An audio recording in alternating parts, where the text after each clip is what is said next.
Disclaimer, I am not trying to go off on Stephanie Harlow. The last video that I made was a response to her first Watts Family Murders video, but this one isn't really a response to her, and I'm not trying to scold her. She just said something in part 3 of her series on Caylee Anthony that is extremely relevant to something that I've been struggling with lately in my attempts to grow as both an adult and as a person in general. I was like, wow, that totally makes sense. And I'm like, what are you talking about, Stephanie? Don't listen to this guy. He's like a siren. He's a sea siren. And he's bringing me to the rocks where my ship will crash on the beach of Casey Anthony might not have done this.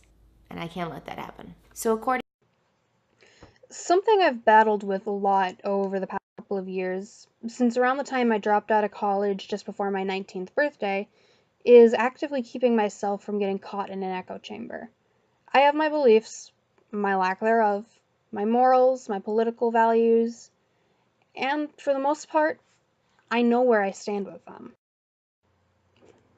My first video in the censorship on our Fat Logic saga got over 500 views after I posted a comment with a link to it in a Hunter Avalon video. And I've been a fan of Hunter for a while now. I love his femson character. His sitcom is easily my favorite thing on the channel. His content echoes a lot of my personal values on topics like free speech, feminism, and liberal agendas. What his content does not echo, however, are my political views as a Democrat. The same goes for Gary Orsom, James Alsop, even my senpai, Teal Deer, has made a video that I've never finished watching because the topic and what he said made me uncomfortable and went against the grains of my established views.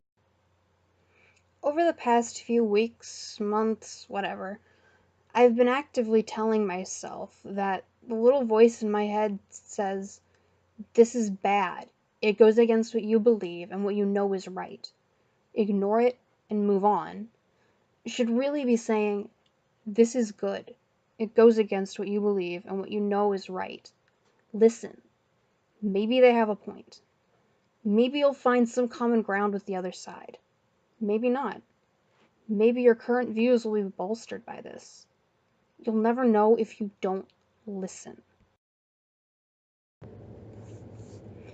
Disclaimer, there are, of course, situations where shutting out a voice is the best course of action. Say you're in an abusive relationship.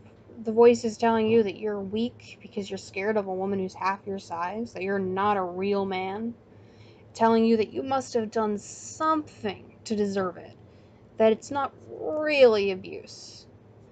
And then her voice, after you finally left her, fucking siren call, trying to lure you back towards the rocks.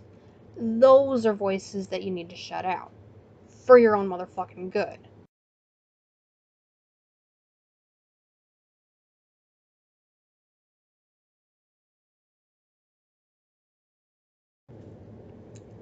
This is just something that's been kicking around my skull lately, and I felt like tossing something in the thought dumpster today.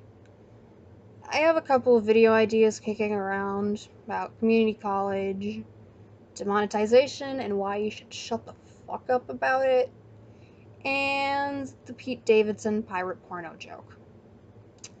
And with that, I bid you all adieu. Adios, you beautiful cunts.